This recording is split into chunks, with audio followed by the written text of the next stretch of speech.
Right, so good morning, everyone, or whatever time it might happen to be in your particular time zone. So welcome to the second lecture on the topic of finite field methods.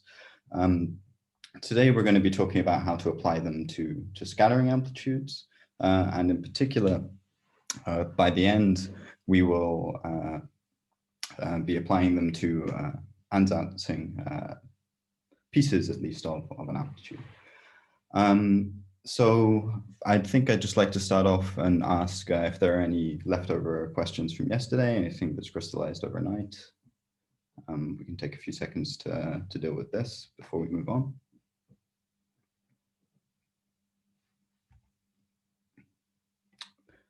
Okay, well,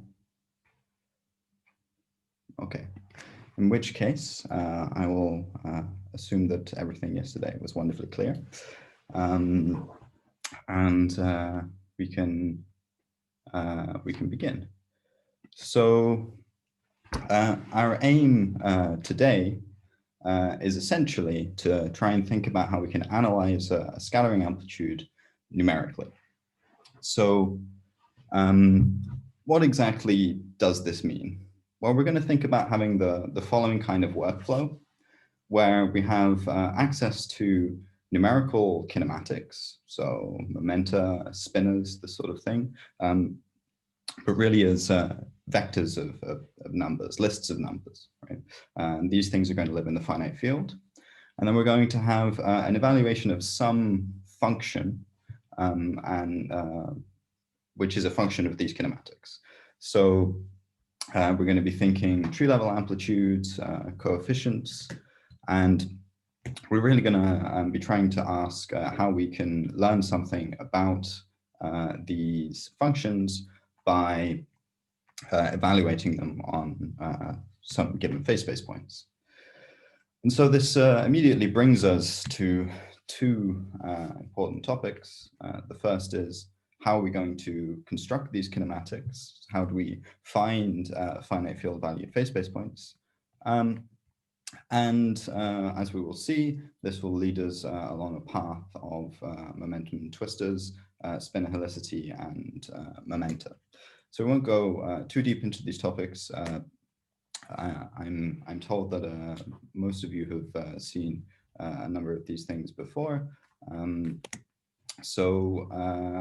The other question that we have to answer, though, is once we have these finite field value kinematics, how do we actually perform the evaluations of our amplitude or integral coefficient?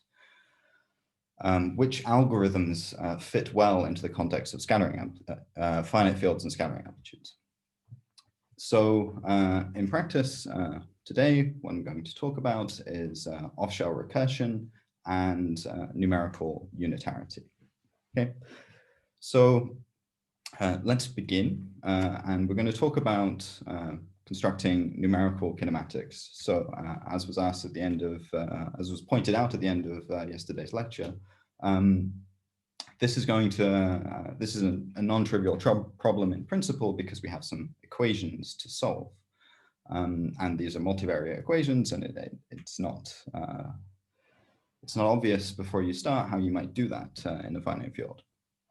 So let's begin in momentum space.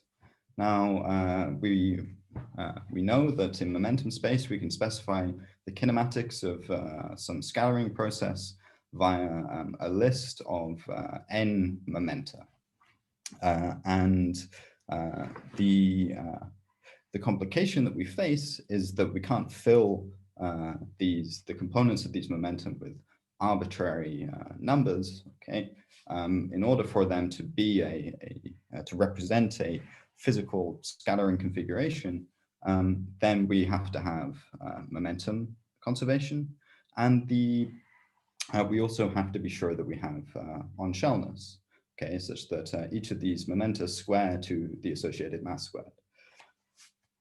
Now, as we go on, we're going mainly to be considering massless scattering, and so the mi squareds are going to end up being 0.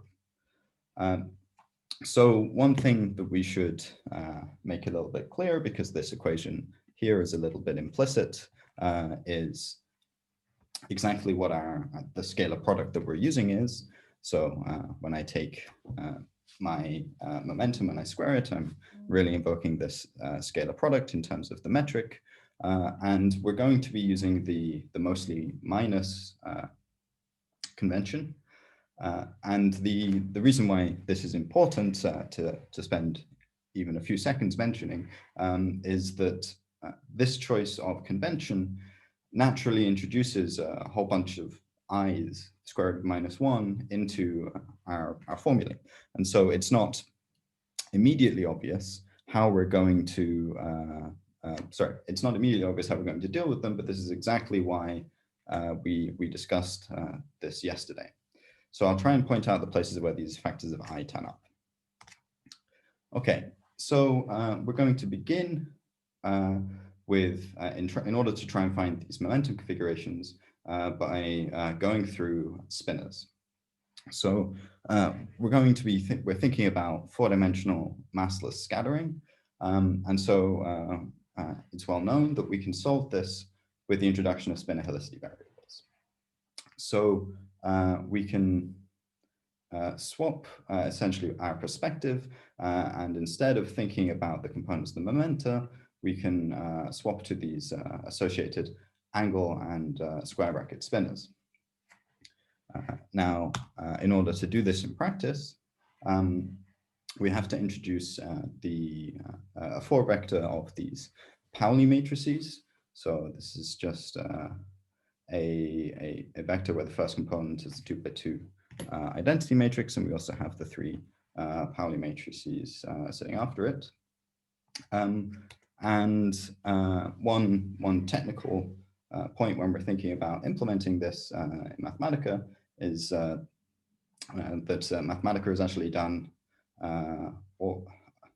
some of the typing work for us, and the Pauli matrices are already embedded. But one thing I should point out here is that one of these Pauli matrices, when we're thinking about the formulae in the next few slides, is actually proportional to I. And so in order to handle it, we need to make one of the approaches that we saw in yesterday's lecture, for example, working in an appropriate value of P so that we can really represent I. And so, as we may well know, the way that we're going to define and work with these spinor variables is we're going to connect them to momentum space via this implicit equation. So this is an implicit equation, but it's a useful one because it allows us to connect very directly the spinor components to the momentum components. Now, our operative question when we're thinking about working in finite fields is, can I do everything using only rational operations? And here, what we can interpret this equation as telling us in that context is that if we have some finite field valued spinors, or indeed rational number valued spinors, then we can just do some simple field operations and extract the components of the momenta. What is potentially less trivial is going back. So, but this can be achieved with a particular realization of the spinors. So if we if we have some finite field value momenta, then we can go back to the spinors through, for example, this choice of realization. The important thing to notice here in comparison to your standard choice of little group convention is that I've rescaled things such that the components of the spinors are rational in the components of the momenta. So together, what these two formulae tell us is that if we have finite field spinors and momenta, we can go back and forth between the two of them with no problem. because we only need to invoke rational operations. However, we're not all the way there because we still need to solve momentum conservation. And this brings us to our final piece of scattering amplitudes technology here, momentum twistors. So what we're going to do if we want to generate finite field value phase space points is to start off in the world of momentum twistors. So we think about, again, trading our perspective from the components of the spinors to an associated momentum twister. Now, the important thing to take into account is that the relation of going from twistors to spinors is again a rational map. So what we do in practice is if we have some twistor configuration, then simply the first two components of each twistor are the associated angle brackets, and in order to get the square bracket spinors, we have to build the set of dual twistors, and this is achieved through this formula here, which we can go away and implement. And the important thing is that with this realization of the dual twister, the angle bracket spinor is then the last two components. So the important point about momentum twistor space is that it is unconstrained, and so any twistor matrix which you happen to build, i.e. if you build a matrix where all of the say all of the columns are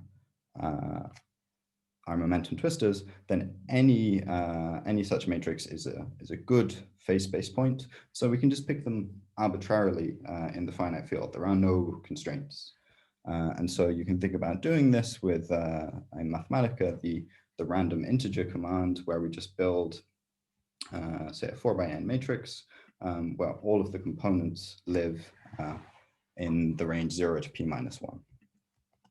And so this allows us to,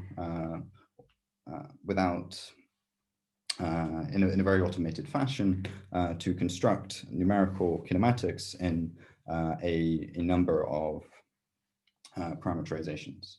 So our aim is to compute momenta, or to have momenta in finite fields, and we can do this by starting from twistor space. So we generate a random twistor matrix ZIA, as mentioned on the previous slide. And the next step is simply to take that thing and compute the dual twistor matrix. And from there, as I highlighted in red, we can simply just take these two matrices and extract the full set of spinors. And then we can use the final formula to simply compute all the associated momenta from the spinors. And this is very, very nice because it's a completely unconstrained way of generating random momenta. Okay, so that was a very flash ride through momentum spinors and twistors. But what we're going to do next is to take these phase space points that we've generated and start working on scattering amplitudes. So are there any questions about this procedure?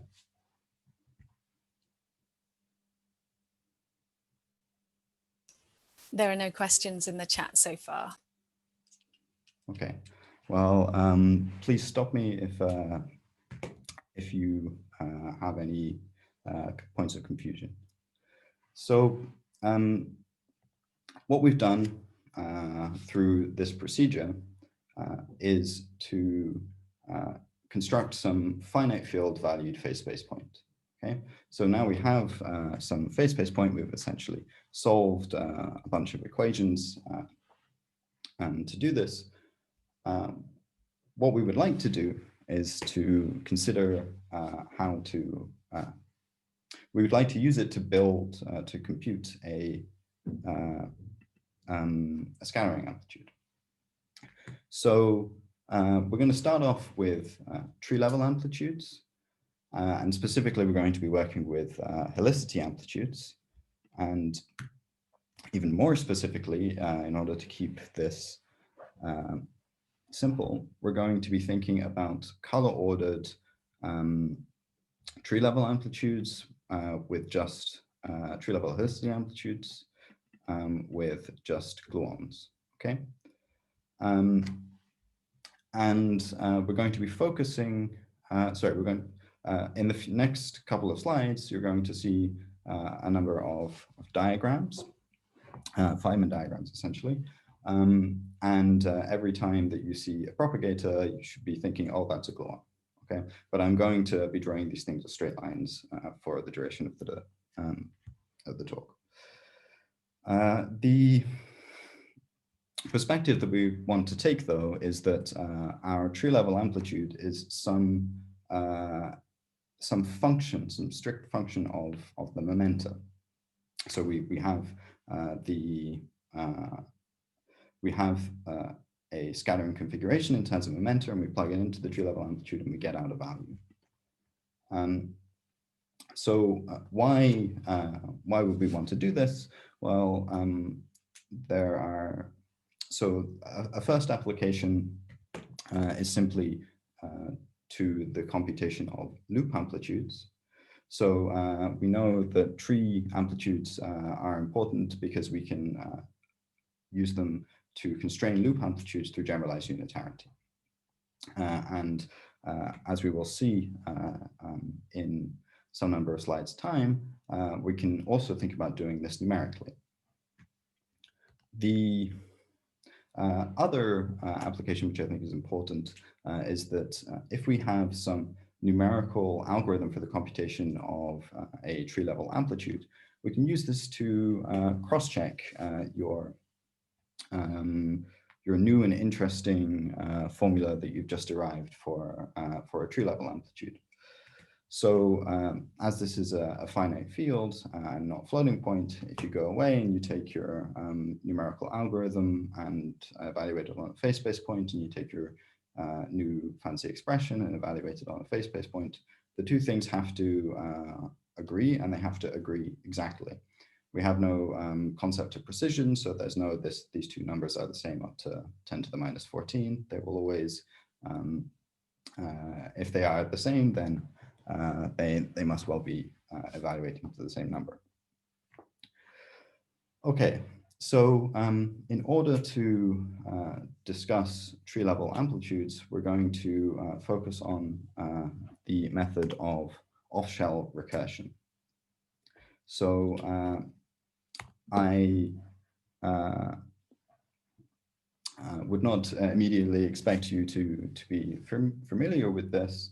So let's try to motivate exactly what off-shell recursion is, where it comes from, and then we can get into the weeds of the formulae and the implementation. So you can think of off-shell recursion as a particular way to organize your Feynman diagrams. So in order to motivate this, we're going to think about the trivalent diagrams, which contribute to our 5-point tree-level gluonic amplitude. So here they are. We're suppressing for the moment the tetravalent diagrams. We know QCD has a 4-point vertex, but it would only complicate the exposition of the motivation. So let's just think about 3-point diagrams. Diagrams with 3-point vertices. So these are all 5-point diagrams, and you might have noticed that I have essentially drawn them out in a peculiar way. Okay, so I've highlighted for each diagram the various external momenta, the various external legs, but only 1 to 4. And I'm leaving 5 over here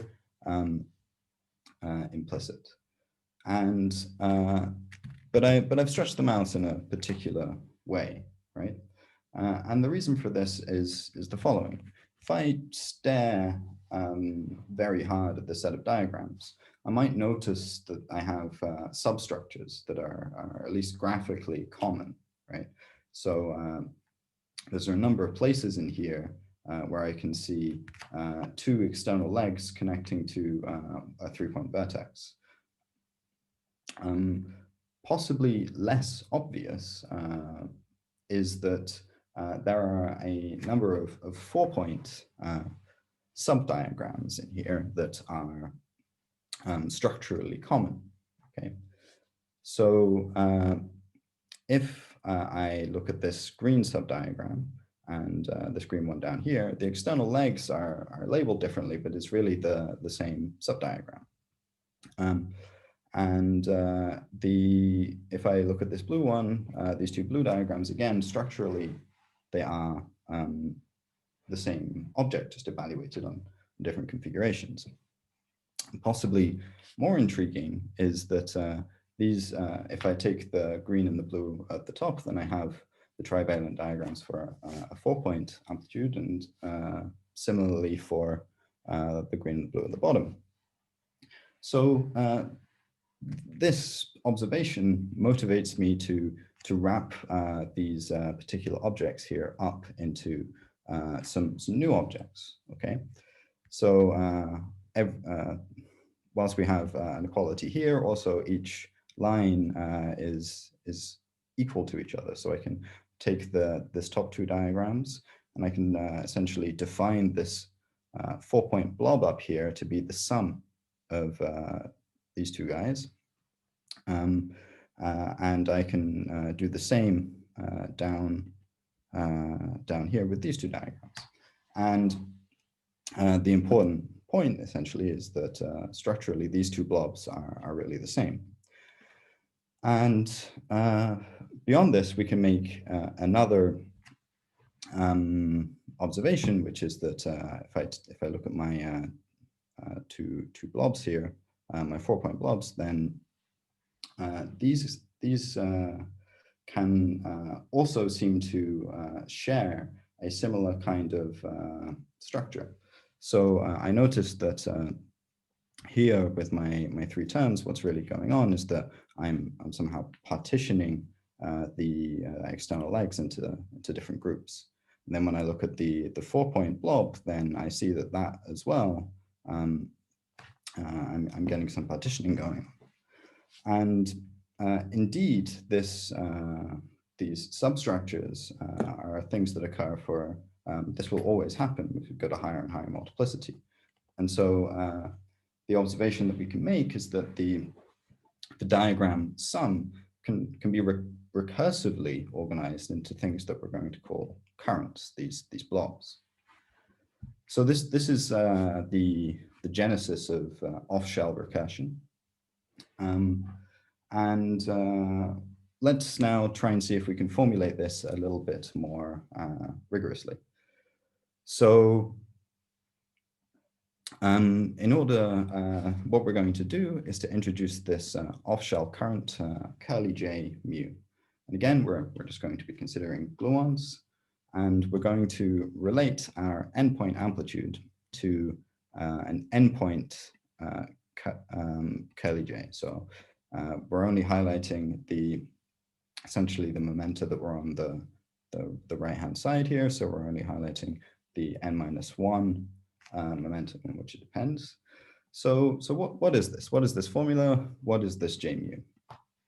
Well, if we remember back to our original introduction to Feynman diagrams and how we use them to compute an amplitude, we'll remember that after we've drawn all the diagrams and plugged in the vertices and propagators, there's one final step to get to an amplitude, which is to truncate the propagators on the external lines and to replace them with a polarization vector. And what this formula is essentially encoding is the J, curly J, is the act of having done that for all legs but one of them. Okay, and this little block here is simply truncating the final propagator and attaching the polarization vector. Now, in order to do this, we're and to keep our lives notationally compact, we're introducing this capital Pij, which is just the partial sum of all of the momentum in the problem. So K running from I to J, summing over Pk. And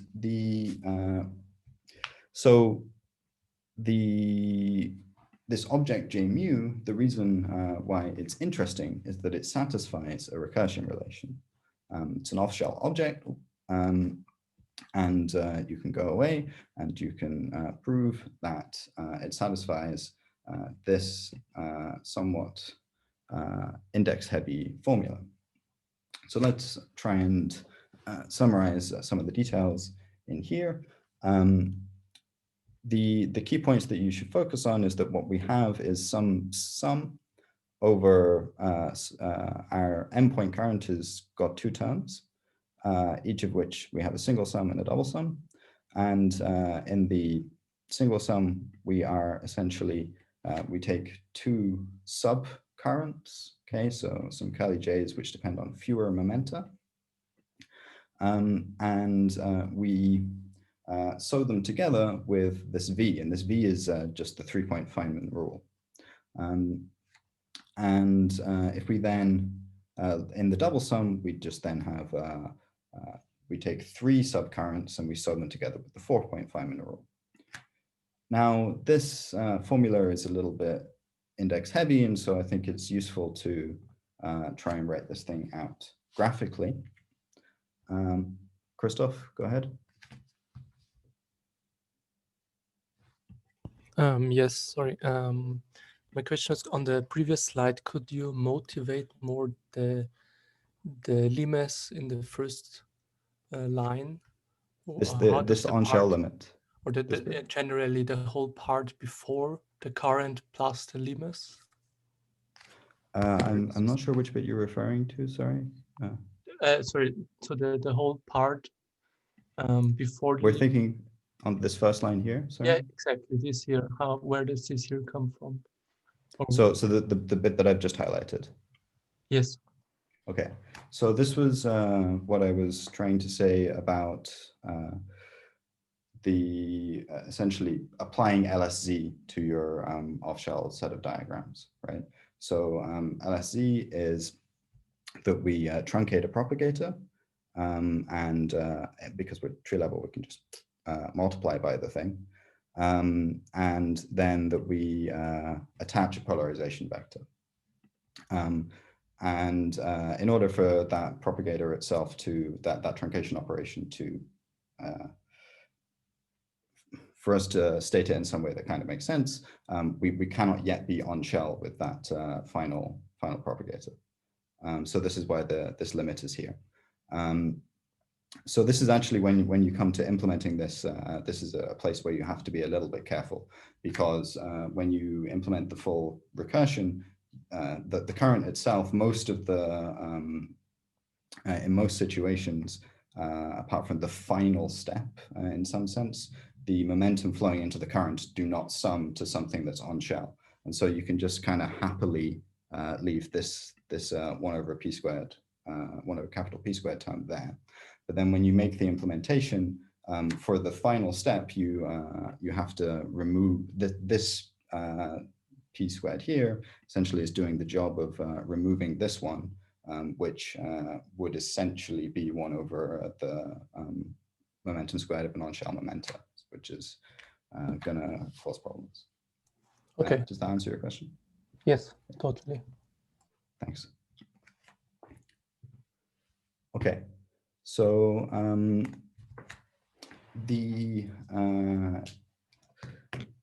we can think of the entire Berends-Giele recursion on the previous slide graphically.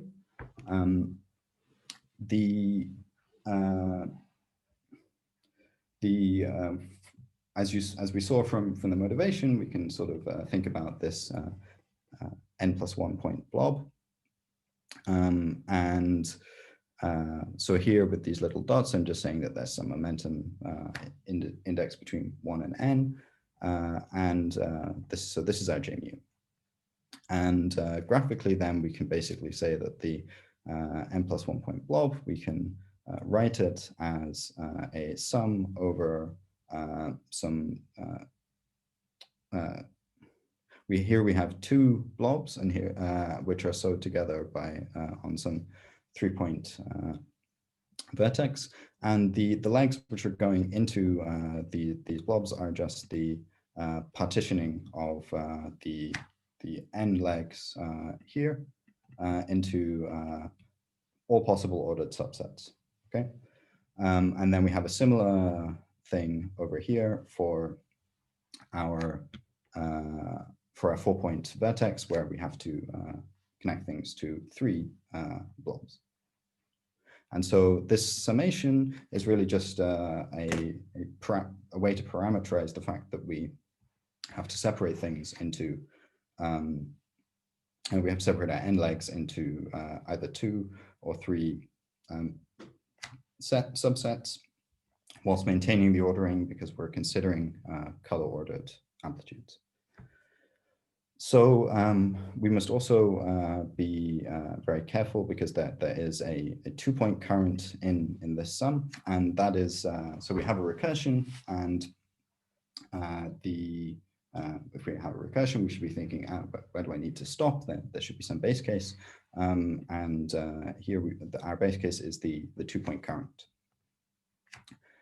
So now we come to exactly what the technical components of this recursion is. So the recursion is in some sense very general. We just need to feed it either Feynman, either external states. So in the case of gluons, we are thinking these polarization vectors, and we need to feed it the Feynman rules. So how then, when we're working in the world of finite fields, do we construct our polarization vectors? Well, as I said, we're working with helicity amplitudes, and so there are these well-known ways to explicit formulae for constructing the polarization vectors. And you'll notice that for a given pi, we have some vector eta here, and eta is playing the role of a reference momentum. And in practice, we only need the spinor components of eta, and as it's a reference momentum, we can just take it arbitrarily.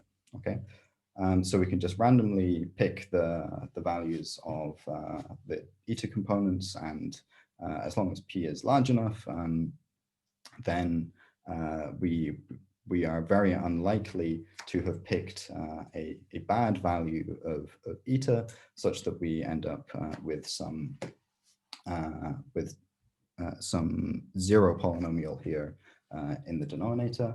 And in practice, of course, because it doesn't matter what value of eta is, if you were to ever encounter this case, you could simply choose another value of eta.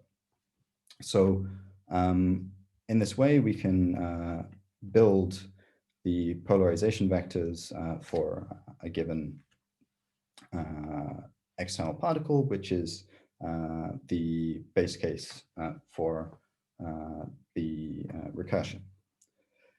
One other thing to point out here is simply that we have a square root of 2 here. So if we want to use this formula, we again need to think about which method we're going to deal with, use in order to deal with this square root in our finite field. So as I said, we also need the Feynman rules in order to implement this, and here they are in all their glory for color-ordered gluons in the Feynman gauge. Okay, so in practice, when you're implementing things,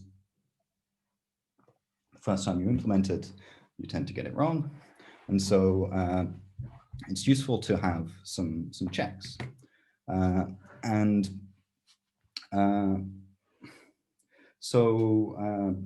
Essentially, most of our checks of of our off-shell recursion are going to be things based around gauge invariance. So the first thing that is wise to check, just a very small block that you can check, is that you've implemented your polarization vector correctly. And if you've implemented it correctly, then you will find that it is orthogonal to the associated momenta. Perhaps less trivially, if you take a polarization vector and you pick two different reference momenta, two different sets of reference spinors, and you just compute their difference, then you will find that this is proportional to the associated momentum. So this, the fact that you can do this, the fact that you can change the reference vector and it not impact your calculation is, of course, a consequence of gauge invariance. And it is indeed the case that our current, our off-shell current, satisfies the Ward identity. So in general, we can go away and show that this very simple formula holds, so that the momentum which are flowing into the curly J, if we just take their sum and contract it, then we're going to get 0. Now, something I should emphasize is that you might expect this to be true of, say, the full current, which we use to build the amplitude, but actually this is true for every subcurrent in the recursion. And so this is a very strong check on your implementation. So in some sense, this equation here is just the 2-point version of the current conservation relation. And an important consequence of this for when you're checking things is that the 3-point, essentially you can use this relation to check all of your components individually. So the polarization vector, but then if you go to a 3-point current, the 3-point current will only involve the 3-point vertex. So you can make sure that you've implemented that correctly before you then work on the 4-point vertex. Okay, so this brings us to the end of a discussion on algorithms for tree-level amplitudes. We're about to move on to pushing them into loop amplitudes. Are there any questions at this stage? Someone's asking a question, but it's not showing me your name. I'm sorry. Robert. I think it's Robert. Hi, sorry. Coming back to this square root of 2, Yeah. in practice, do you just choose your P such that 2 is a quadratic residue? Or what would be the advantage of not doing that, but including it somehow as an extension of your field? So I have never, and I wouldn't recommend, I've never used and I wouldn't recommend using the field extension methods, simply because, so if you think about the complex numbers as a degree 2 extension of the real numbers, when you multiply these things, you have to do 8 operations. And so this is just a degree slower than doing things without a field extension. And so I would say outright, there is no advantage of using the field extension method, okay? You should either be thinking about picking the correct value of P, or there is another approach for dealing with this, which is that you can, if you look through the recursion quite carefully, you'll be able to find that you can rescale everything such that the factors of the square root of 2 drop out. Does that answer the question? Yeah, thanks. Okay, thanks. Okay, Guy. Guy, did you have a question? Go ahead. Yeah, I mean, I just had another point that square root of 2 is always going to be there relative to the momentum anyway. So, I mean, if you did something to your momentum that got rid of that square root of 2, you'd introduce it.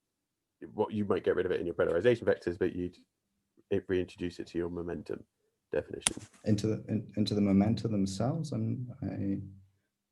Well, okay, so see your this. polarization vectors are dependent on the momentum spinors in that case. Yeah. Right. So if you were rescaling these to get rid of your square root of 2 in your polarization vectors, you would introduce square roots of 2. Oh, I see. Yeah, so to be clear, I'm not advocating rescaling the spinors in order to I'm not advocating absorbing these things into the spinors. I'm actually saying that if you go back to this relation here, there is a way to rescale all of the currents and the Feynman rules, because you'll notice, maybe I didn't highlight this, but you've got this square root of 2 here, such that if you rescale it, then you can define some curly J bar, which satisfies a recursion relation that doesn't have the square root of 2 in it at all. Right. Yeah. Well, I mean, the whole amplitude is going to be multilinear in the polarization vectors, so it's just an overall normalization. We'll get rid of it anyway, right? Yes.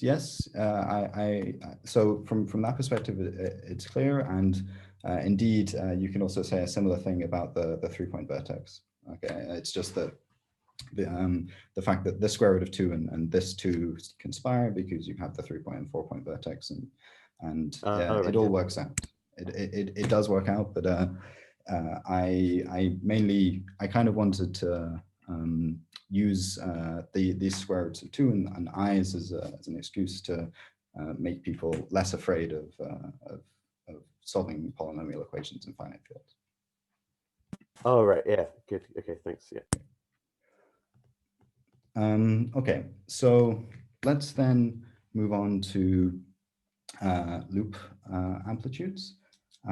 And specifically, again, we're going to be focusing on color-ordered one-loop gluonic amplitudes. And now, when you talk about a loop amplitude, a picture you might have in your head is a linear combination of transcendental functions whose coefficients are rational functions. And transcendental functions are not things that lend themselves particularly well to finite fields because, well, you can think of them as infinite series, but we cannot compute them as simply through rational operations. So instead, what we're going to be doing when we're thinking about loop amplitudes is to be working with loop integrands. So we're going to shift from a perspective of our curly A being something that we can feed the momentum into to some straight edge A where we can also feed the loop momentum. What we're going to discuss now is constraining an ansatz for the integrand given some fixed external kinematics. So for a lot of this, actually, these momenta are going to be suppressed, the external momentum, because we're going to be considering them fixed. In order to build these constraints for our loop integrand ansatz, we're going to be using generalized unitarity, and so invoking the numerical tree amplitudes that we just discussed. Okay, so let's talk briefly then about loop integrands. We're not going to, this is a very deep topic with a lot of things that one could say, and our aim here is more to try to get enough material down to be able to discuss the project. So loop integrands, we can say very generally, are rational functions of the loop momentum, the external momentum. This is why we can begin to think about using finite fields with respect to them. But they are very big rational functions. And so we would like some way of organizing them. And one thing that we can say about loop integrands is that because we know that we could construct them from a Feynman diagram expansion, all of the denominators that we ever see in our integrand correspond to Feynman propagators, so the propagators in Feynman diagrams. And so if I take a one loop amplitude, I might have some box-like contributions and some triangle-like contributions, and there are some other propagators corresponding to the external momenta. But what we're going to do is to focus on the loop-dependent propagators. And if we do this, then we can write a very general decomposition of the loop integrand AL in terms of the standard statement of, we can write it as boxes, triangles, and bubbles. So this formula here is very, very detailed and quite index heavy. So let's go through it a little bit. The idea is that if we are working in 4 dimensions and we're at one loop, so our loop momentum are 4-dimensional, then we can explicitly write the loop momentum dependence such that we have a bunch of terms where some of the terms have 4 propagators. These propagators correspond to box propagators. Some of the terms have 3 denominators corresponding to triangle denominators, and some are bubble-esque. Okay, so we just have 2. There are a bunch of other terms in the integrand, but these are all scaleless, and as Claude was telling us, scaleless things integrate to 0, so we don't need to really think about capturing these in any way. And for each of these denominator contributions, we can associate some numerator. So these are denominators in the loop momentum, so these are numerators in the loop momentum. And as they're numerators, they are polynomial. So for each I1, I2, I3, I4, in the case of a box, we can associate some delta with the same indices. As I said, the key point here is that the delta are polynomial in the loop momentum and rational in the external momentum. This very big decomposition that we can write, in principle, we can think about taking this as a very large ansatz that we can simply sample over the loop momentum, given that we're working with fixed external momentum, to constrain it. But as it is very, very large, as a strategy, this can often become impractical. So instead, we get motivated to learn about generalized unitarity. So as you may have heard before, generalized unitarity is about thinking about the integrand in an on-shell limit.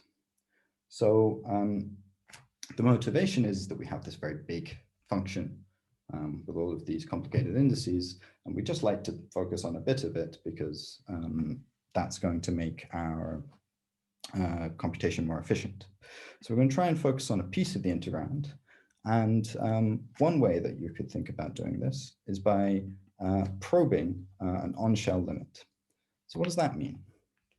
Well, consider thinking of your integrand as a function of the loop momentum.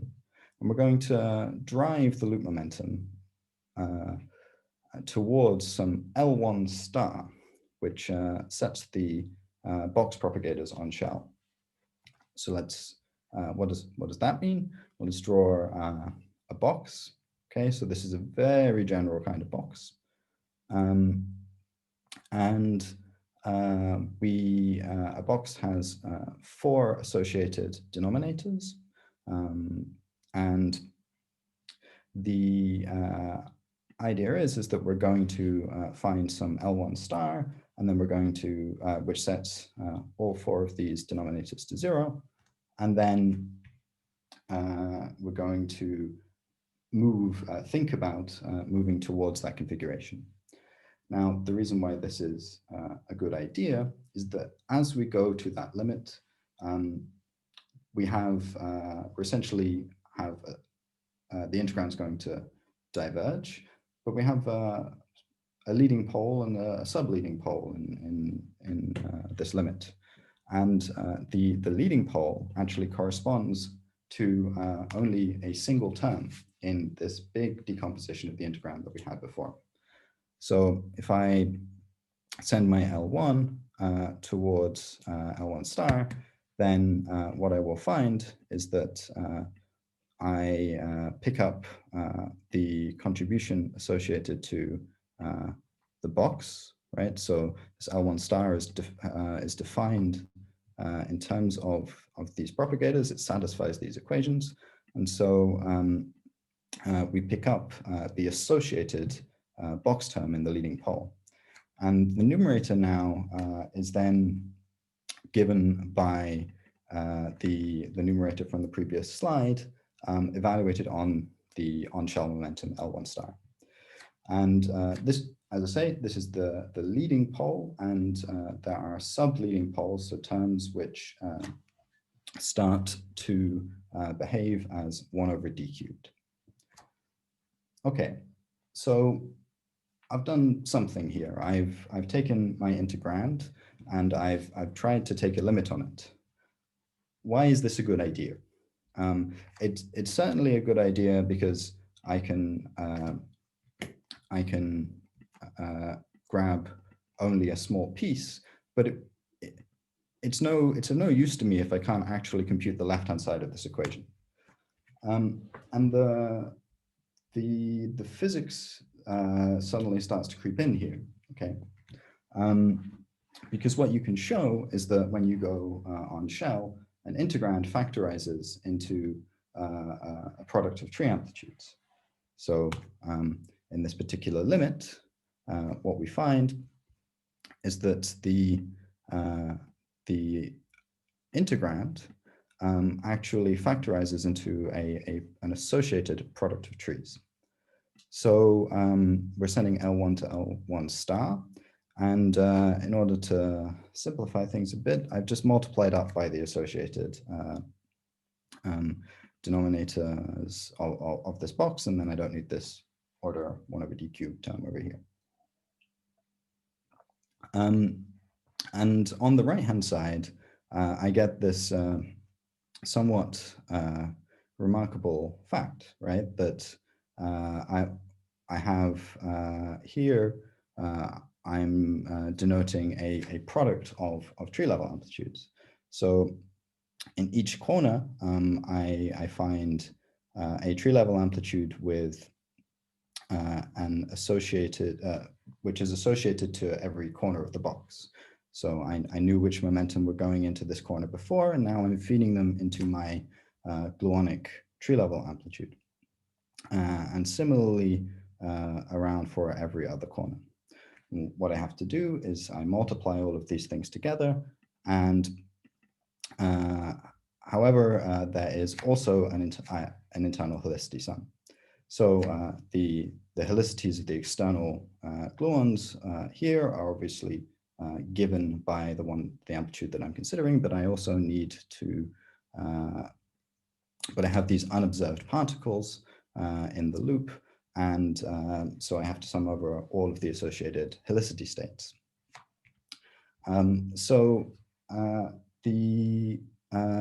This guy then also is a function of the associated loop momentum L1 star. And I can simply take this equation and compare it against the equation on the previous slide. And I find that I can strictly constrain just this box numerator as evaluated on the on-shell configuration in terms of this product of tree amplitudes. Now, this then brings us to one of the reasons why we were discussing numerical tree amplitudes before, because now if I have some L1 star, then I can evaluate this product of trees numerically and using my Berends-Giele recursion. And this will allow me to evaluate the numerator, one of the pieces of my integrand, on this configuration. Okay, so there's a lot there, but one of the important things that we need to do in order to apply this methodology is to even generate these L1 stars before. So I'm trying to talk to you about a numerical algorithm. You should be asking yourselves, do I know that thing numerically? Do I know that thing numerically? And so far, L1 star has been this more mysterious analytic object. So this brings us to the question, right, of how do I actually explicitly generate some L1 star that satisfy these equations?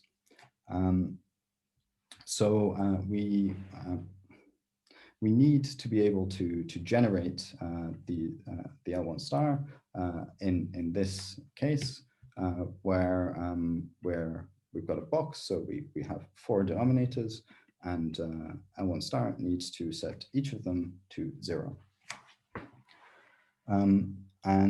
We can think a little bit more generally. Okay, maybe you wanted to set only 3 propagators to 0, 2 propagators to 0.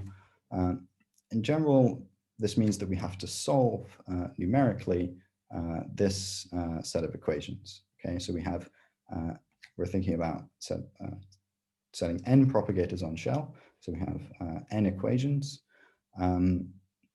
for L1 star.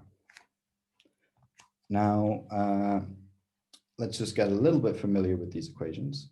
So we're thinking as with L1 being some vector, some loop momentum vector with a certain number of components. And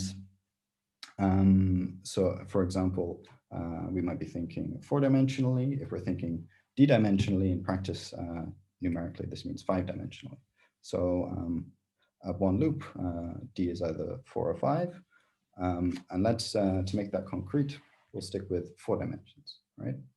And so we have n equations, and in principle, that then tells us that we end up with d minus n degrees of freedom. And our aim now is to be able to generate solutions of these equations. And in principle, we want to, we are perfectly happy in an Ansätze method to generate random solutions of these equations. So how do we do this in practice? Well, we're lucky because this system can actually be rearranged into n-1 linear equations and 1 quadratic equation. So here is the rearrangement. This is simply taking differences of the equation for sequential values of I in order to cancel the L1 squared term. Okay, and that gets us a bunch of linear equations, but we can only do this n-1 times, so we get left with a single quadratic equation. So how are we going to go about solving these? Well, the important point that we learned yesterday is that if I have linear equations, I am not scared. Okay, so let's just go ahead and try and solve this linear system. And if we do this, because we are working, say if we're working with a box where we have 4 equations, here we're only considering 3 of them, so we get left over with one parameter. Or indeed, if we were working with a triangle, we would get more free parameters. So simply because we've thrown away one equation by dealing with this, the linear part of this, we're going to have some free parameters. And so the general solution of these linear equations can simply be written in this form, where we have some particular solution v mu, we then have some freedom where we can move around, given by some linear combination of vectors n mu I, or we're just going to call their coefficients gamma I. Okay, so in the case of the box, we have a single gamma I, and this is just some free parameter. And we can, in order to solve these equations and actually just get something out of this form, we can just go to Mathematica and ask it very nicely if it could, taking the different components of L as variables, can we just solve these linear equations using particular prime modulus? So in the case of the box, in doing this, we get left with one free parameter, and we still have one equation. But if we were working with, say, a triangle or a bubble in doing this, we would have some, we would have more degrees of freedom that are not about to be constrained by the next equation. And as I said, we're happy to just randomly generate solutions. And so for the case of the box, all of the relevant parameters are now fixed, but in the triangle, etc., we would fill in more values for these things. And we do that until we have one parameter remaining, for which we're going to simply fix this by solving the second equation here. And again, we would just plug this into solve, and solve would then deal with this quadratic equation for us. Okay, let's just move to the, Gabriele? Excuse me, Ben. I didn't understood exactly this parameterization that we used for L1. So we use this parameter. This is a way to parameterize L1, or it is a way to, that's the solution, right? Or is a way to parameterize L1? I didn't understand. I got confused. Sorry. No, I think this is a perfectly fair question, because in some sense, this looks quite analytic, and what I haven't done is tell you what V mu is. I haven't told you what N mu is, right? The reason for this is that the perspective that I want to take is that Mathematica itself, when you ask it to solve an under-constrained linear system, it just spits out something that has this form. Okay, so we're not going to. I mean, essentially, this is just you do row reduction, and you can build this yourself from the row reduced matrix. But I just want to take the perspective that you solve an under-constrained system, and in Mathematica, these parameters would be called like capital C with some number in there, and it just outputs something of this form. So we don't even need to think about making an explicit parameterization. And indeed, in some cases, if we were to do this, the things that you try and write down always have edge cases. So I prefer to think about it in this way, because in this way, it's just solving a linear system. And this is we've essentially reduced it to a well-known problem that we can use well understood technologies for. Okay, thank you. Thanks. Okay, we're beginning to run a little bit short on time. So let's get to the final point of this section, which is to actually apply this to the computation of a box master integral coefficient. So it can be shown, all right, that if we take a box numerator and we try and write down general parameterization of this delta, then it actually has two terms. One is one we'll call D0, and the other one we'll call D1. And D1 is the coefficient of L1 dot some omega. And omega is now analytically defined to be orthogonal to the momentum flowing into the box. We don't need to worry about this, though, for the following reason. Okay, our aim is to now extract essentially D0. So D0 and D1 are both rational functions of the kinematics. And d0 is our master integral coefficient. And the reason for that is that by picking this particular value of omega, we can show that the d1 term, the L1.omega term, it doesn't contribute after integration. So we can now take the technology from the previous slides and use it to compute on a numerical phase space point d0. So d0 is can be computed first in the case of the box by building the two on-shell solutions for the loop momentum. So in the case of the box, we have 0 degrees of freedom, which means we have a finite number of points which satisfy these equations, and there are 2 of them. And it can further be shown that if we want to get d0, then all we have to do is to average over the 2 on-shell values of the loop momentum. So we take our product of trees and we solve the on-shell equations, and we plug these 2 values in, and we average them. And the important point here is that we can get a numerical evaluation of our master integral coefficient for fixed values of the external momenta. Okay. I'm not going to pause for questions here just because we're pushing on for time, but we'll see how we do at the end. Okay, so we have master integral coefficients, and we have the ability to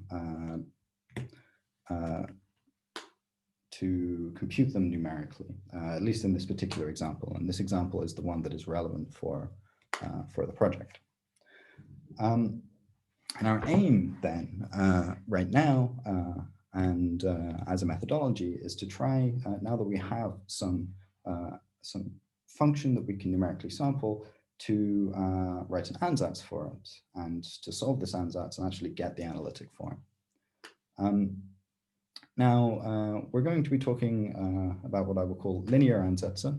So where we know we have a function, and we know what space it lives in.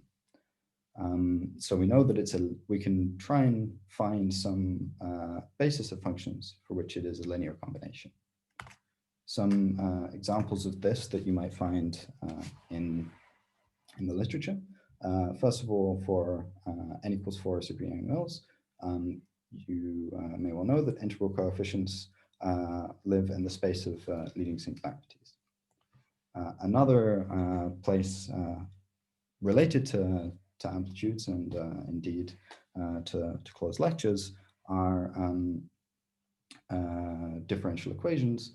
And in the case of pure polylogarithmic integrals, we know that we can actually, that the entries of the matrix, they are linear combinations of they are built from linear combinations of d-logs of symbol letters. And so again, we have some function, and we know which space it lives in. Perhaps a more elementary thing is polynomials, okay? So polynomials, they live in the space spanned by monomials. But we are interested right now in amplitudes. And specifically, we're going to be heading towards master integral coefficients. And all of these were, or a number of these required quite strong knowledge. So what can we say about amplitudes in general? Well, when we're thinking about amplitudes, then we can say that at a given loop order, there are simply linear combinations of Feynman integrals. So an L loop amplitude, which depends on, so we're thinking massless scattering still, your spinor variables, we can write it as a linear combination as Claude mentioned, master integrals, where the master integrals we can pick them to be Lorentz invariant, so they can depend only on Mandelstams and other Lorentz invariant scales. And this boxes up all of our transcendental function structure. And we can think about targeting these coefficients Ci. Okay, these are rational functions of the spinors. And what we've just done is shown that, or at least in a particular case, discussed how to compute these Ci, it's called D0 previously in the case of the box, through these numerical unitarity methods. So we want to write an ansatz for Ci and to try and actually extract its analytic form. So what can we say about it in general? Well, we know that in practice, these Ci are rational functions of the spinors. So we have some numerator and denominator, and the denominator factorizes. So we can really write this as a product of some dj raised to some power alpha ij. And this coefficient, okay, given that we were working with an amplitude, we can already say quite a lot about it from physics considerations. So the first thing that we can say is very, very general in the case of massless scattering. So we can apply constraints from little group and mass dimension. So let's think about mass dimension first. So imagine we have some expression, which I'll call curly E, and mass dimension, we can think of it as being some homogeneity in all of the scaleful parameters. So if I have some function of the momenta, I rescale the momenta, then my expression can pick up lambda a factor of this rescaling up to, raised to some power.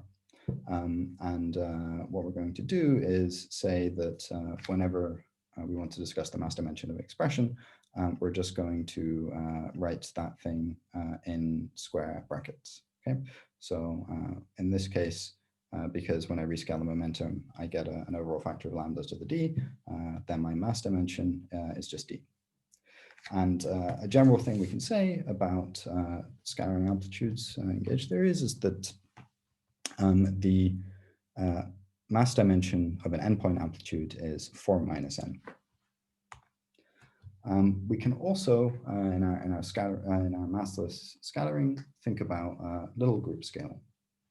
So if I have a function of spinors, so we have a function of angle and square spinors, then we know that the amplitude as a Lorentz invariant function of these spinors does something well defined when I rescale the spinors. So if I multiply the angle spinor by z and the square spinor by 1 over z, then I will get some overall factor, again, z to the d. I'm just going to write this as the sort of the ith component of this curly bracket of d, of my expression is d. And so in the case of a gluonic scattering amplitude, we have the following statement that we can write this ith curly bracket. It's related to the helicity of the gluon. So you can do this for general particle content, but as we're focusing on gluons here, you can find what the little group scaling is simply by looking at the helicities. So it's a very simple example. We take this purely gluonic amplitude plus minus plus minus plus minus. We have 6 particles, so the mass dimension is -2. We can go away and compute the little group scaling, which here is basically just the helicities multiplied by -2. Okay, so these constraints are then useful because they can help us build an ansatz for our coefficients. So we know that the amplitude has these properties. And so the amplitude inherits, the coefficients inherit these properties from the amplitude. It's a linear combination of these terms, and every term has to have the same property. So what we know is that the mass dimension of our curly C is given by once we know the mass dimension of the amplitude and the associated integral, then we can just compute it like this. And then if we're thinking about the numerator of our coefficient, then the numerator will also follow by elementary considerations, the mass dimension of it. We can also do the same thing for for the helicity weight. We can take our numerator and we can ask what the helicity weight of this thing is. From before, we assumed that the integrals were little group invariant. So we can just directly state that we can compute the little group scaling of the numerator in terms of the amplitude, and the little group scaling of the denominator, of course, with the associated exponents. So this is a large number of constraints on our numerator. And we can ask the question, which spinor polynomials can we build that satisfy those constraints? So we start to move into a world of understanding the numerator polynomials that we could actually use to ansatz our scattering amplitude. So when we're dealing with our spinor brackets, we have our polynomials are going to be built out of monomials. Okay, so we need monomials in spinor brackets, and as you may know, there are two n-choose-2 spinor brackets, just all of the angle pairs and the square pairs, up to the reversing, and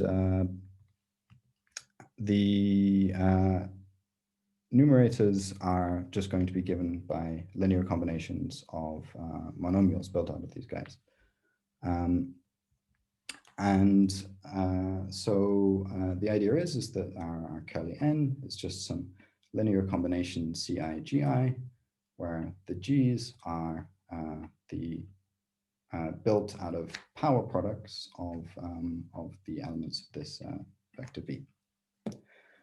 So now we can finally put the formulae from the past few slides to work, because we can say that we can take these constraints on curly n, and they actually turn into, if we then think about the mass dimension and little group scaling of the GI, they turn into linear constraints on the exponents here, and these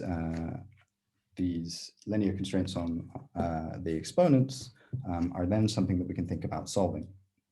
So we know that the exponents, we just need to think about the mass dimension of the GI. That has to be the same as the mass dimension of n, and this, because of each spinor bracket is mass dimension 1, we can just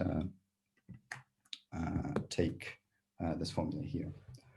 For the little group scaling, we then have to go out and work out the little group scaling of each of the V's.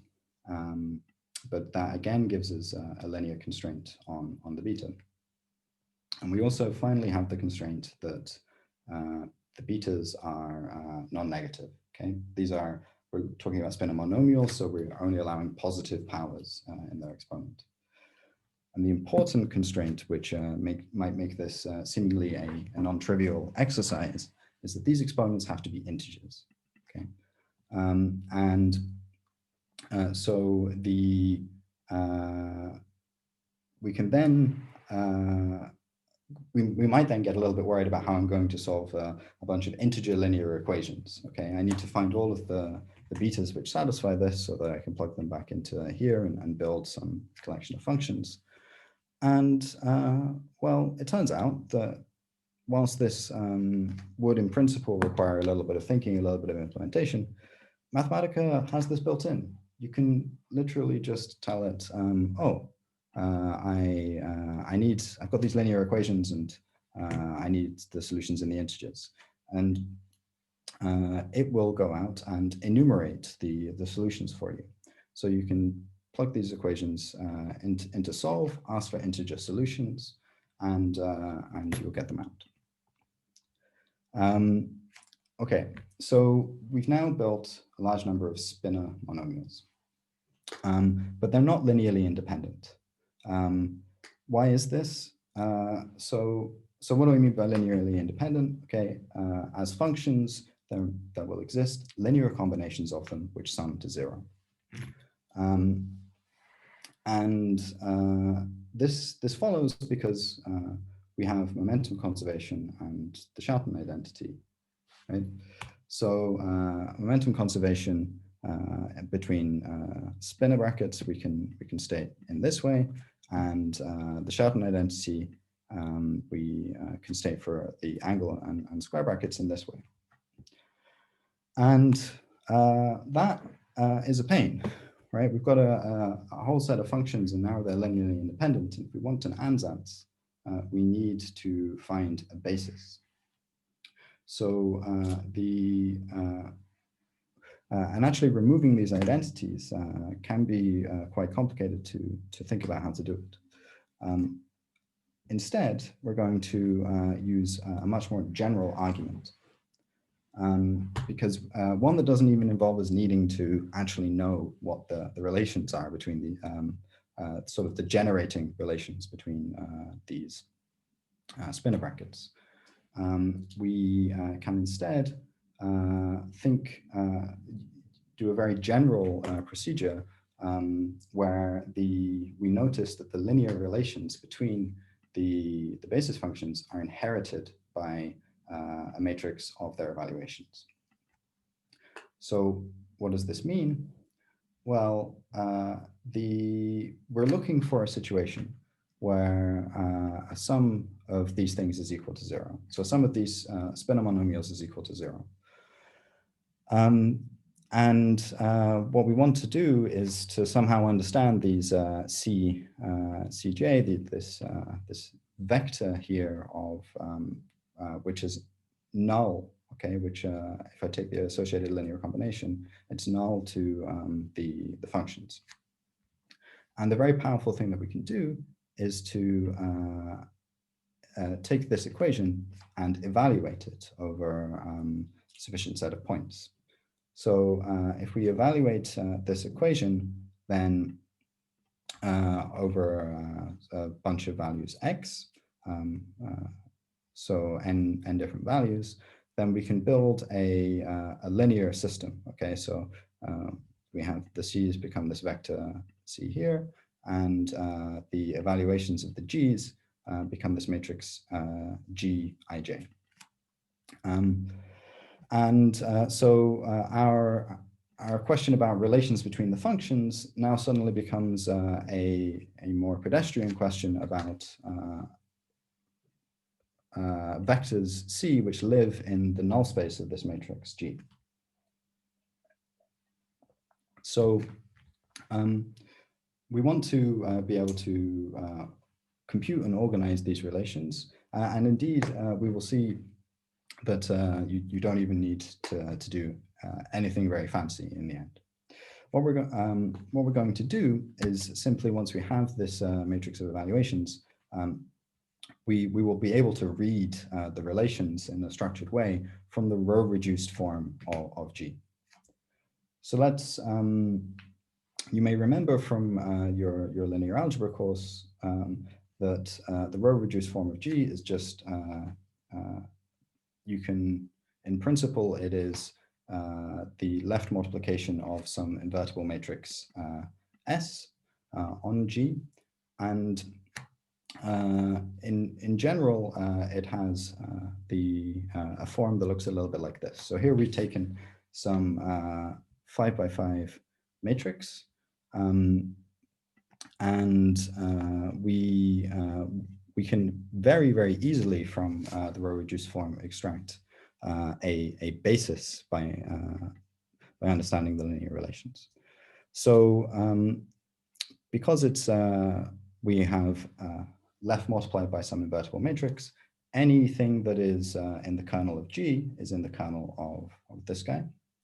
And the key point is that because this is so structured, it is essentially, if you permute the columns, then you end up getting an identity matrix here. We sort of have an identity matrix, a bunch of zeros and some columns sitting in between.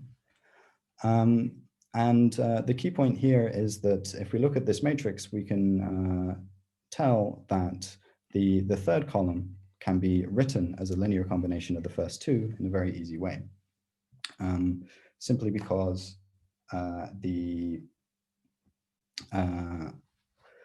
we can build a vector which is minus a1, minus a2, and 1, and this will that then tells us to take the associated linear combination of these three columns, giving us 0. And so the upshot of this is that we can actually take this matrix, the structured row reduced form, and use it to find linearly independent things. So because we know that as I go down this diagonal, whenever I encounter a 0, the associated column can be written as a linear combination of things to the left. Every time I see a 0, that thing is a linearly dependent column. And so the linearly independent columns of this matrix are just given by the position of the leading one in each row. And so then when we remember what this matrix represented, which was the evaluations of the functions, each column is associated to a function.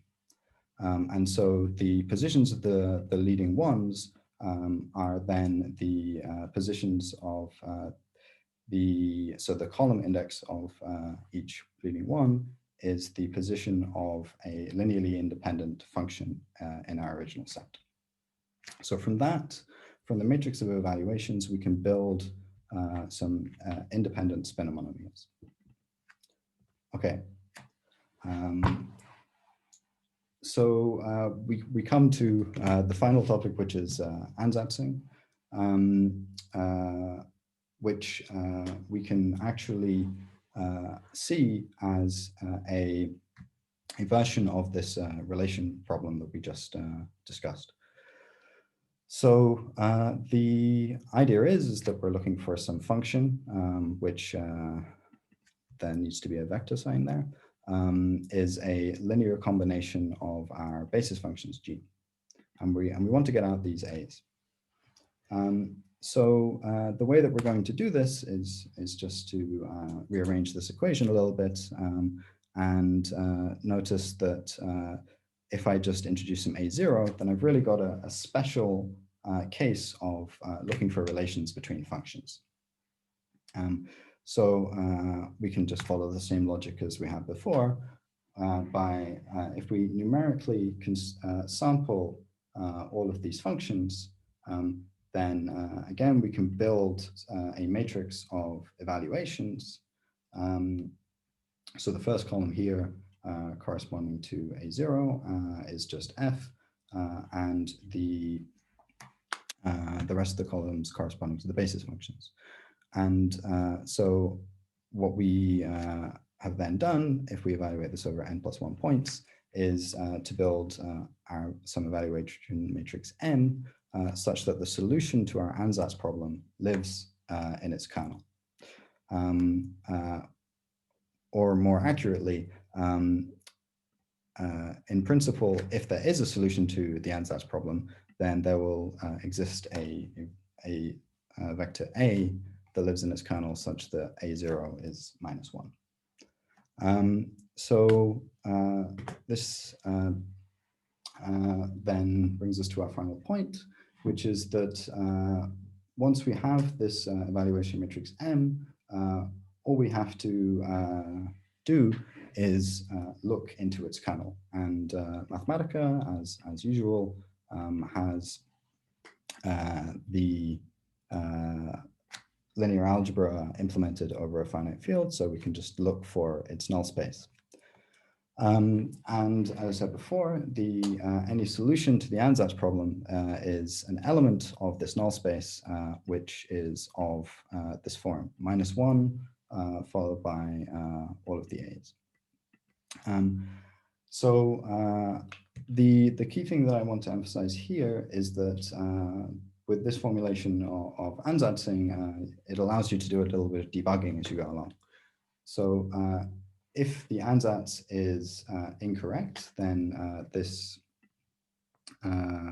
element may actually not exist. Okay, so if F is not a linear combination of the G's, then you may just not be able to find an element of this form in the null space.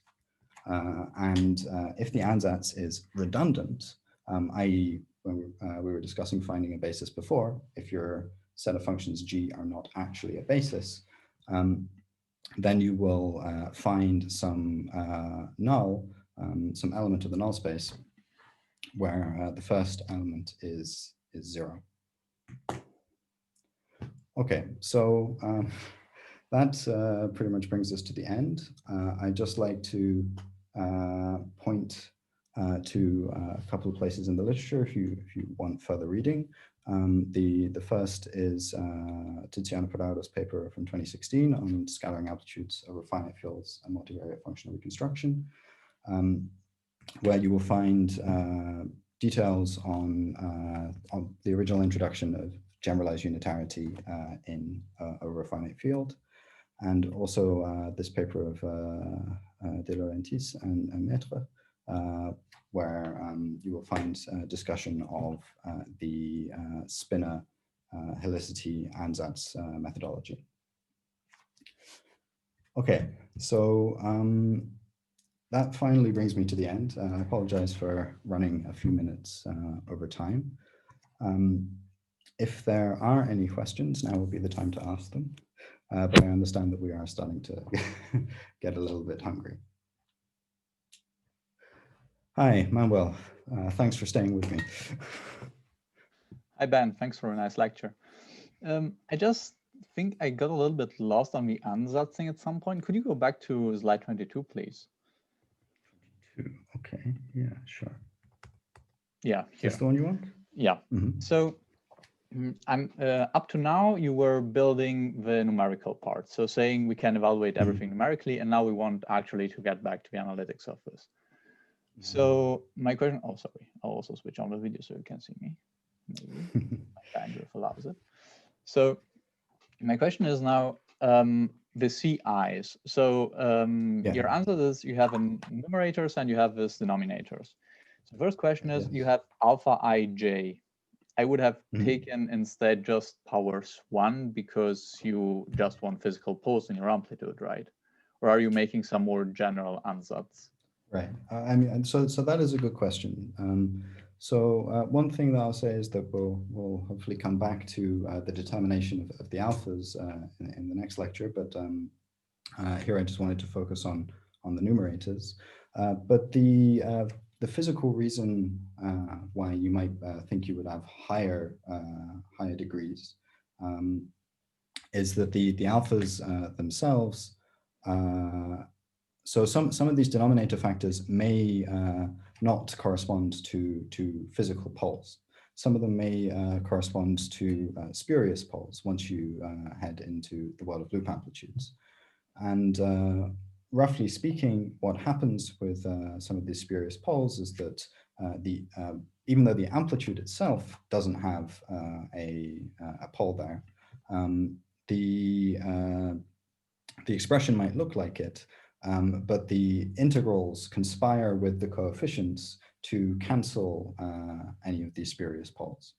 I see. So you're actually already using knowledge about which integral this coefficient is attached to in order to simplify kind of your ansatz, but keeping these coefficients generic because you can have cancellation. Okay, I see. Yeah. Thanks. And also, so now you're using then further mass dimension and the helicity weight to further constrain your ansatz. So the helicity weight, would you say it's better to like keep it in the game, or simply say, I know all the helicity, so I just factor out something which has the correct helicity, and then what stays is helicity blind, let's say?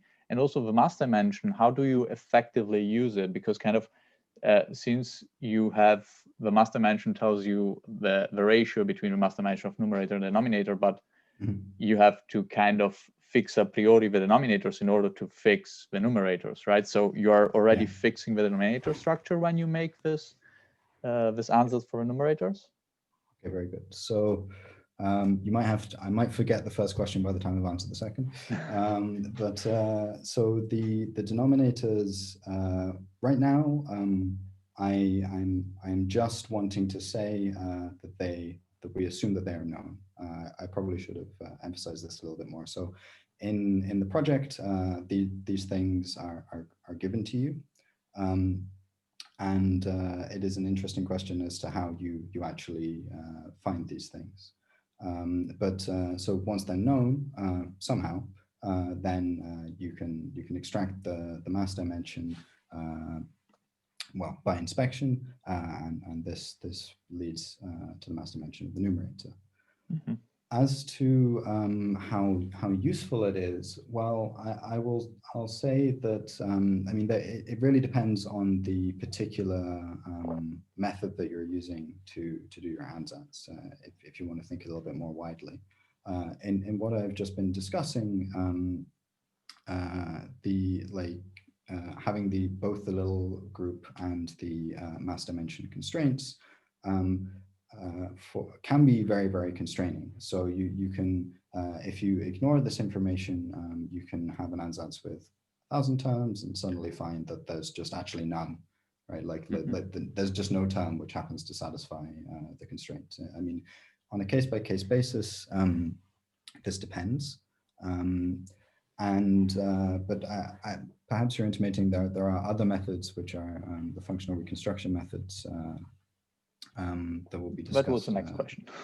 Yeah, that we discussed at the end of the week, where the problem is essentially we kind of throw away this information we normalize everything away, and we just say I have some rational function,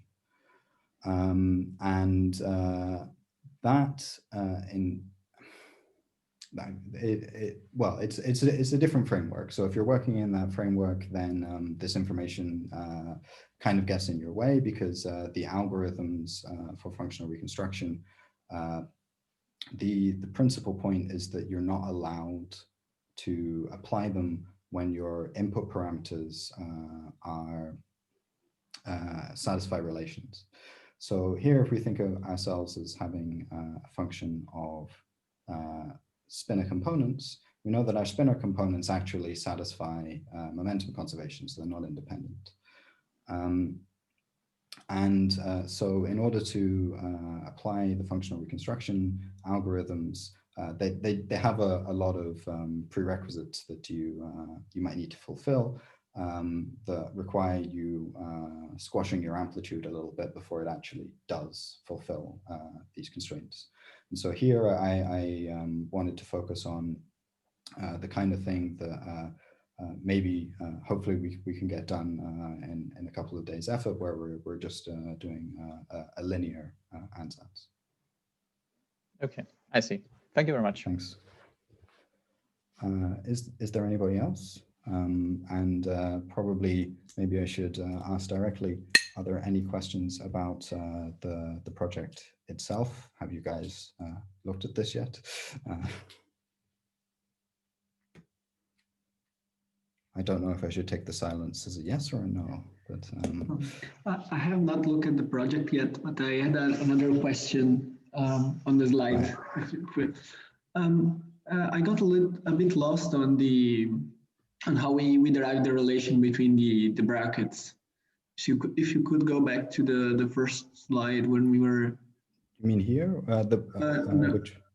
No, more like when we want to find the conservation of momenta relation and the Right, shorten. yeah, sorry. I was definitely starting to rush here. So you mean finding this finding a basis slide? This? Yeah, exactly. Okay.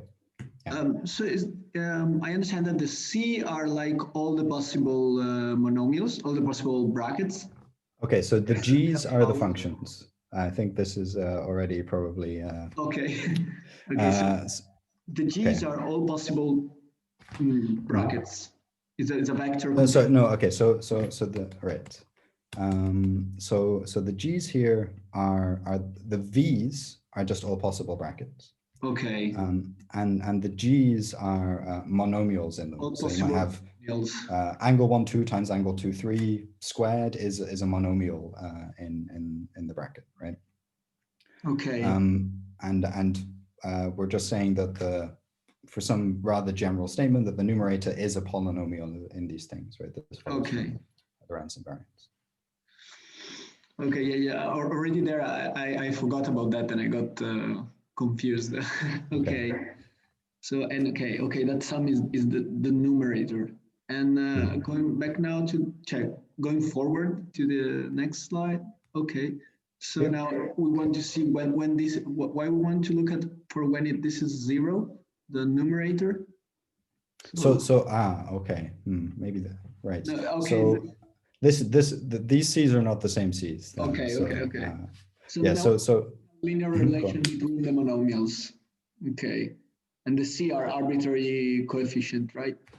Exactly. Yeah. Okay. So this is I think eventually you run out of letters.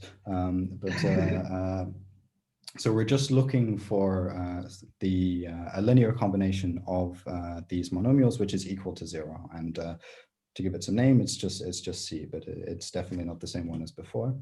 And then to do this, we're building this evaluation matrix, capital G, and C is living in its null space. Okay. Paolo? Yeah, so just a quick question about the end of your second section when you were talking about the cut loop momentum and how to decompose it. There's this is probably here, right? Yeah, so exactly. So one thing I haven't understood is when you have to solve your quadratic equation, how do you ensure that it works with your finite fields? Okay, I deliberately left this out to hope that there would be a question.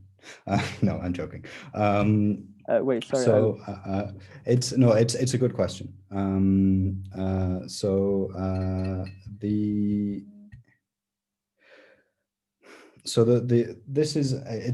It's a subtle point. And indeed, the answer is that in the general case, you will find that you have to use a field extension. This, however, would require a little bit more, or maybe a reasonable amount more algebra to show. You can actually, if you sit down and explicitly parameterize the solution to these equations, you can show that you can find the form of the square root in the case of the box. Then you can show that that square root is explicitly, analytically, a perfect square for any situation which is not the maximal cut. And so for the project, the specific box that we are considering is not it's not a 4-mass box. It's a 1-mass box, and so there is no required field extension. But this is definitely something in this case you have to show analytically. There is one other thing I'd like to emphasize, which is that when we're talking about solving loop momentum, when we're trying to find loop momentum for cases that are less constrained, where we for example, a triangle, where we have an extra degree of freedom, then we can essentially use this extra degree of freedom to always avoid the field extension. And this is because we can randomly pick it.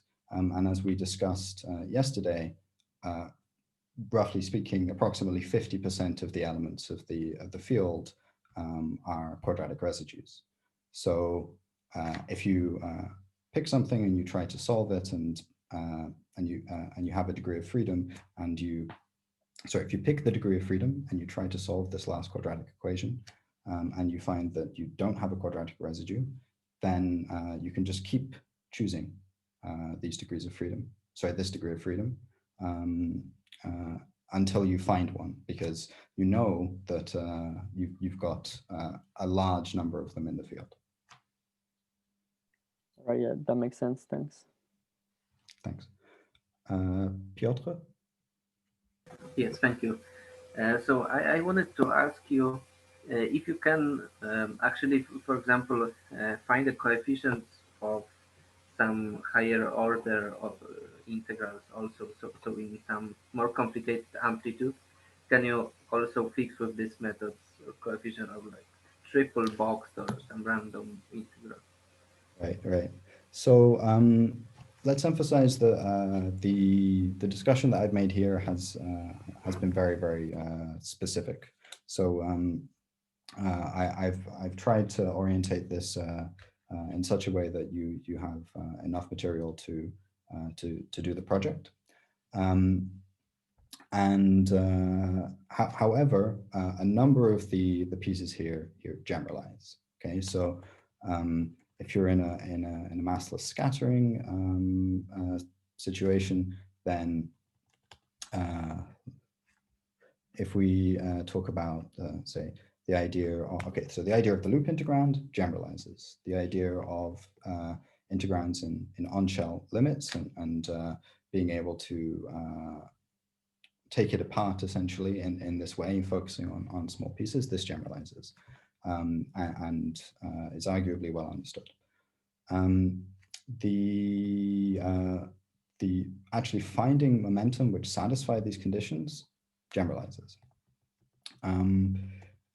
The part that is, let's say, under development within the field and is the open problem is the part that was very brushed over here, which is essentially this line. Okay, so I did something where I just told you that I can take my box numerator and I can decompose it into a sum of terms where one term here was the master integral and the other term happens to not contribute after integration. The systematization, so this is something that you can do on a case-by-case basis. So if you have an amplitude that you want to compute, this is something that you can achieve.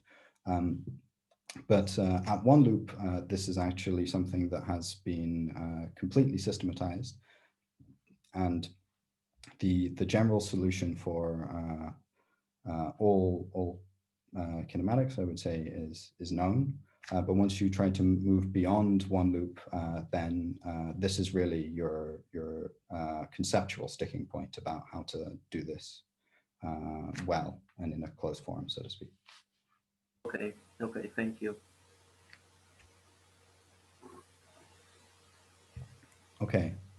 I'm very happy that 20 minutes after we're supposed to have finished, we are still asking questions, but I don't see any more.